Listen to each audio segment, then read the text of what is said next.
The self-destruct sequence has been activated. Repeat, the self-destruct sequence has been activated. This sequence may not be aborted. All employees proceed to the emergency car at the bottom platform. Okay, we lit it just like a fuse, so no need to pick and choose. Welcome to 2020, where we do more than interviews. The hottest be coming through, jumping knowledge on all of you. Get a peek at the front of you with the truth that they offer you. Yeah, hands up, we doing it for the culture. To give artists and businesses more exposure. Keeping it real and stay solid just like a boulder. It's about to go all the way down, can't get no lower. Chasing my dreams, know that they get no slower. But if I stay running, I promise they getting closer. Moreover, success my older. And if you're sleeping on me, I'm waking them up like Folgers. I told you, coming from the land with the tide roll. Well, we'll be on a whole different vibe though. We like to ride slow and keep our windows tinted so you really can see us like Stevie Wonder waking up with his eyes closed. Yeah, got the kind of flow that rock the boat. On my 16s of pounds of dope. And if you figure you can hang with me on the mic, then grab some rope. Matter of fact, better grab some hope. While you at it, we keep it live, it's time to tune in. Turn up the sound on what you're using. It goes so hard, I think it's bruising. The show is 2020, no need to zoom in. Yeah.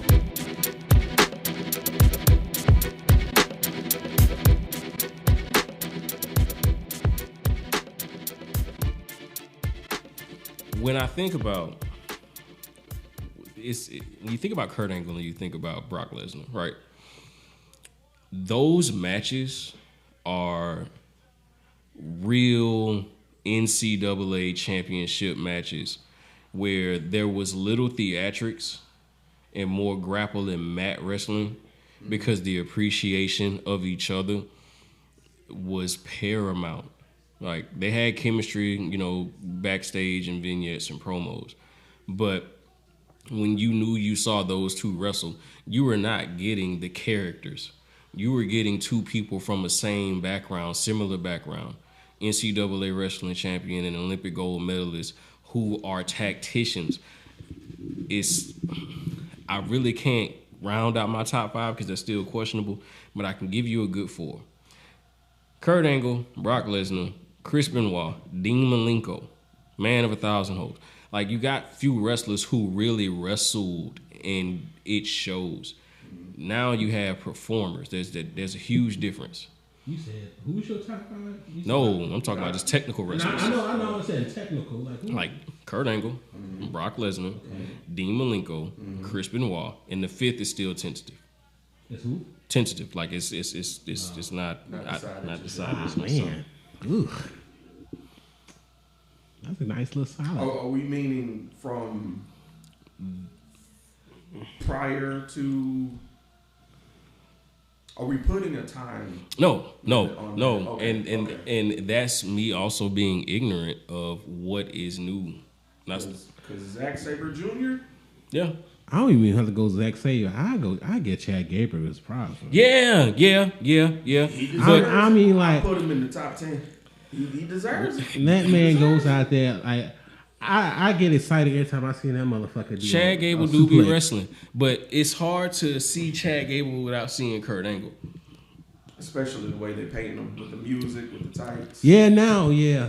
But you can't admit, man, that suplex he does, every time he does it, that's the most. He has never did an off-brand superplex. And then when he fought Penta, and even though you know he's going to lose, but god damn it, that was a good match. When he took that Canadian Destroyer and sold it the way he did, and that move has been overused so much, and he just made it look like it's powerful, like it's supposed to. I can't. Yeah, the way he sold it was different. It looked like he planted. Yeah, it was nice. So I gotta give. I'm wondering what, and I'm probably answering my own question when I say this. Because the general consensus wants the interaction with Penta and Rey Mysterio is the reason why we're not getting it so soon. Absolutely. Wow. I mean, if you got to think about it, how many matches we have seen between AJ Styles and Finn Balor? Yeah. Well, we only seen that. We only seen one. That's true. And that was the only reason we got that match. It's a filler. It was a filler match because it was like they was overseas, stuck overseas or something. Yeah. So we got the Bullet Club. That was the first time they had acknowledged the Bullet Club. Yeah, that's the only time. Yep. You're right. I think they're holding on. I ain't gonna lie. There's a couple other people I'd like to see Penta go up against before getting Rey Mysterio. Who's your top 5 Penta matches in WWE right now? You want to see? Shinsuke Nakamura. Okay, that's one. Sami Zayn. Okay. Give me Kevin Owens. That's 3. So I need 2 more. Absolutely Seth freaking motherfucking Rollins. And wild card. As crazy as it's probably going to sound, I think just from the optics of it and just maybe not even like a pay-per-view bout, but like, you know how like you kind of like Chad Gable and Penta was like, it was a pay-per-view quality match, but it was just on Raw. Roman Reigns. I want to see him.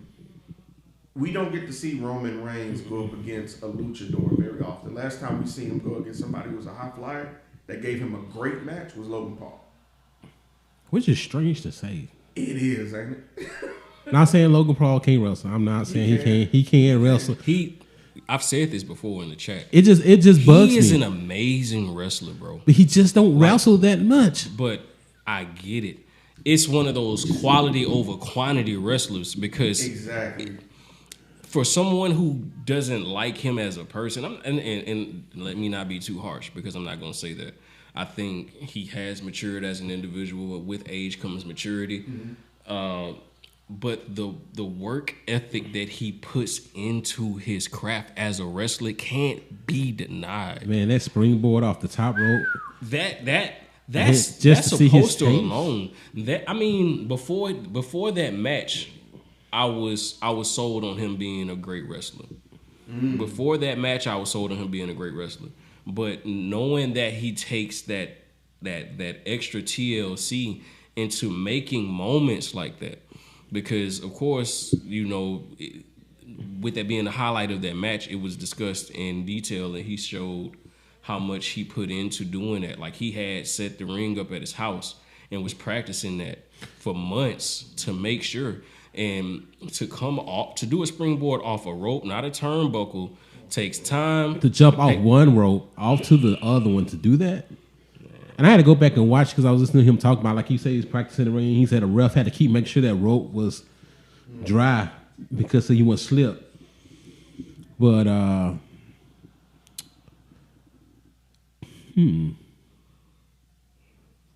yeah, Logan Paul versus Penta would be pretty good. I said I agree with your list, Jeremy, but one person I would add in there, I would take out Sami Zayn and I'll put Montez Ford. Montez Ford he don't get enough credit. As I want a singles run for him, but Montez Ford and Carmelo probably would cook for a couple months as a rivalry, as a nice little. I love Carmelo Hayes, bro, because he took what Shawn Michaels said to heart. And Shawn Michaels said, because you're smaller, you're one of the smallest wrestlers on the brand. He has the same birthday as me, and I don't like him. Like, he does his job right. Who? Carmelo Hayes has the same birthday as me. But he don't miss, man. He don't miss. He's there every week. They called him the Bow Wow of wrestling. Huh? They called him the Bow Wow of wrestling. He does look like it. I can see it. But yeah, Carmelo, his mouth matches his action, like what he's gonna do. Like, he consistently makes you want to hate him, but he consistently puts on great matches. I remember me and Ashley was watching the series of him and Andrade. By the way, honestly, one of my top 3 rivalries of the last year. I mean, the way they put it on, and they got better and better and better. And the fact that LA Knight got in the way of that with his belt situation, I hated that. That triple threat match. They didn't know how to end it. I hate it. He don't fit with them, bro. LA Knight does not fit. LA Knight needs to be strictly main card chasing it. Leave the middle for these niggas. Like, it's so many people we could have input into that situation, that program, and made a triple threat like legitimately awesome. Of course, I'm always gonna stay in Shinsuke Nakamura. Okay, of course. Motherfucking anybody from the LWO, Rey Mysterio, fucking anybody, Santos Escobar. I'm sorry, dog. Talking about Human Skull. Yes. That's Human Skull right there. You got the same complexion. He is underutilized. Scarily underutilized. Hell, what's that other nigga? God damn it. Braun Breaker. Nah. I love Braun Breaker. Like that's my favorite current generation. Like not even from his lineage. If we are looking at a hybrid of Brock and Goldberg, and that can wrestle. Yeah, like look, That's so cold, bro. no, I'm honestly. I know what you. I get what you saying, but goddamn, that is cold as fuck. I'm keeping it thorough with this, right? So my TikTok, I've just pretty much chalked it up to just being a personal wrestle talk, right? Okay. Because that's where I get my most traction from. Not even from post, not because I don't post that much wrestling, but my comments do numbers, bro. My comments do numbers on TikTok with wrestling only. Like I have one comment that I have like 15,000 likes on. And it's just pretty much me saying if Booker T is Wesley Snipes if he decided to wrestle. Mm-hmm. And it's not hard to see. You know, it's like, and I don't mean Wesley Snipes is going to start wrestling any day now. But if we think about the era, that Booker T did have that Nino Brown style in WCW, that Harlem Heat shit. So it's not word for word, bar for bar, Wesley Snipes and Booker T are synonymous with each other. But if you don't have to squint too hard to understand where I'm coming from with that notion. And apparently 15,000 people agree. And another one of the comments that I have out right now, which I'm treating it like this, like a fucking drop, but it was a Braun Breaker edit. And I was like, Born a Steiner influenced by Goldberg. That's got like 6,000 likes. And then people are or either agreeing and arguing. So I'm more conversing with people that's under these comments that I make because it's not even for shock value. That's just my opinion. But just like you said, Goldberg is synonymous for not wrestling and hurting people. So when I stated Born a Steiner influenced by Goldberg, it's blatant. Goldberg is like his godfather. Like he grew up around him. Of course. But people like, don't you compare Braun Breaker to Goldberg? He can actually wrestle. Like, I get that. You know, I didn't realize how bad Goldberg can wrestle until I think it was like, did he have to fight William Regal? It was somebody, it was just this random ass character he had to fight. And he knew how to wrestle. And he had to carry the whole match for like 10 minutes against Goldberg and make Goldberg look good. You know how hard that was? Just to Goldberg can get to the jackhammer and spear stage. Yep. That was bad. That man, that was horrible. I didn't realize that man couldn't wrestle that bad. Bro, I saw so many clips of him just throwing niggas and they landing on their neck, or throwing niggas and. So he was the original Ryback. Yeah, bro, he was fucking up. It was bad. Yeah, Ryback is a whole like he still complains to this day. And he's trying to be famous off of complaining. It's like, bro, you weren't great. It's pretty bad. It's pretty bad. I ain't gonna say nothing about Ryback. This would be like the one podcast he listened to, and he was like, "Them motherfuckers said I was trash." Right. They never stepped foot in the ring or whatever. Yeah, fuck you. You still trash, Ryback. Yeah, you still terrible. trash. Terrible. John Cena had to give you your fucking motto, "Feed me more." Like he had to legitimize and co-sign you, bro. That's just trash. I'm sorry. Then he hurt John Cena when he came right back. Yes. That was. I'm sorry. He hurt. I'm sorry. Cena hurt Punk. I don't know. Now I want to ask y'all this because they've been playing with the idea of Chad Gable finding somebody for his cruiserweight problem. Dominic gave him a number. Said, the dark arts, called this person who be able to take care of it. Who y'all think it is? Wait, I didn't even know that happened. Wait. That's been a running thing for on Raw. So Chad Gable, since his loss to Penta, he been working with Dominic, and been saying, you know, I've been losing to you know, luchadors. Who can you help me? He was just like, this person is in the dark arts of luchador. Hit them up, you know, they'll help you out. I don't much know. That's crazy. I have a theory. Who you think it is? I think it's Aleister Black. I think Aleister Black, he just left AEW. Oh, he did. Mm-hmm. I think he's coming back home to work with his pop, Triple H. And I think he going to get the run he should have got a long time ago. Now, is he going to come back as Aleister Black or Tommy End? I don't know. Either or, you can't go wrong. The nigga got the coldest finisher as far as striking goes that I've seen in a long time. You know, one of my favorite matches, and I watch it religiously.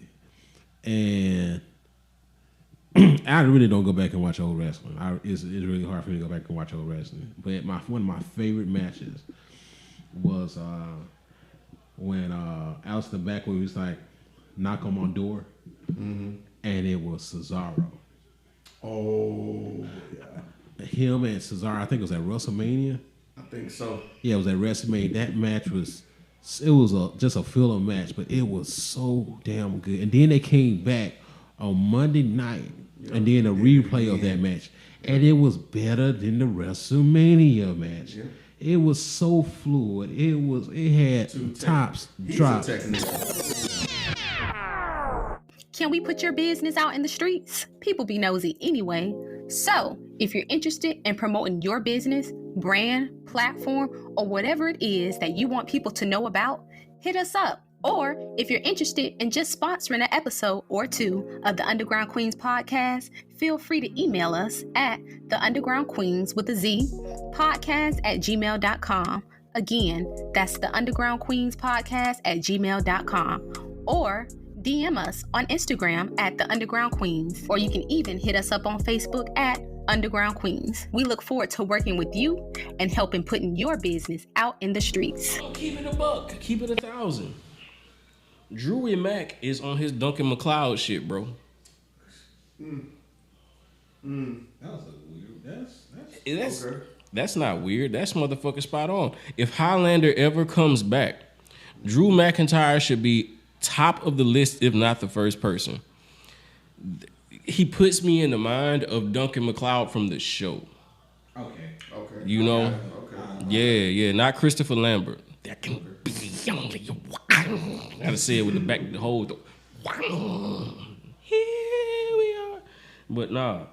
Remember Edge was in Highlander. Sure was. Yeah, Endgame. Man, there was a time where it did have me in a chokehold, that Highlander lore, because it was dope as fuck. But Drew McIntyre, what Triple H has done is blur the line of good and bad. There's no heels, there's no baby faces. There's just people with their own justifications of why they're right. Mm-hmm. And it's up to the person to kind of agree or disagree with where they stand.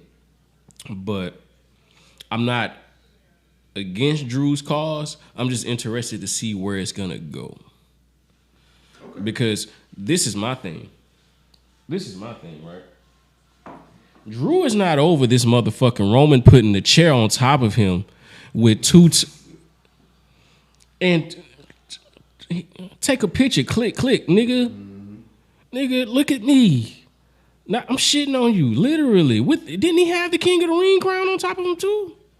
He had the King of the Ring crown with with both titles.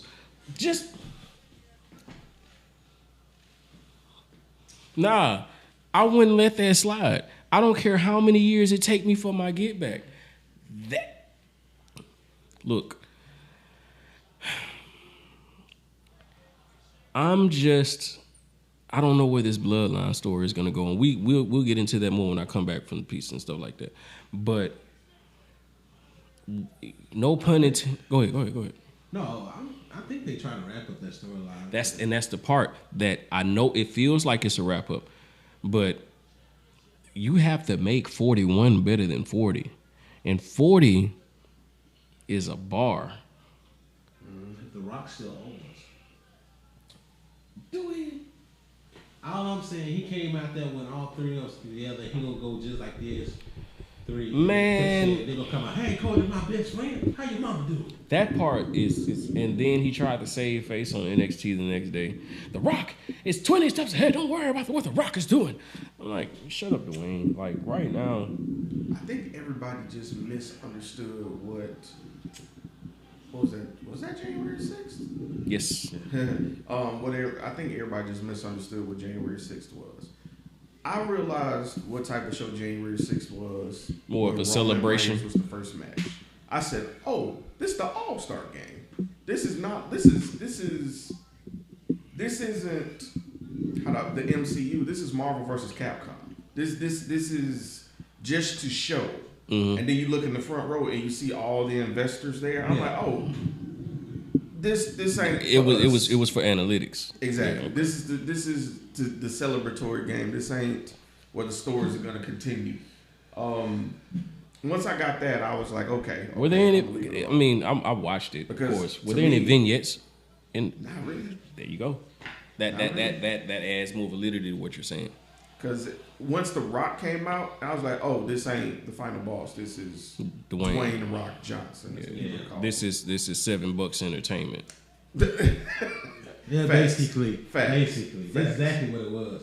Facts. This is the tequila company owner, Dwayne Johnson. And as you say that, he's sharing a cup of tequila with Cody.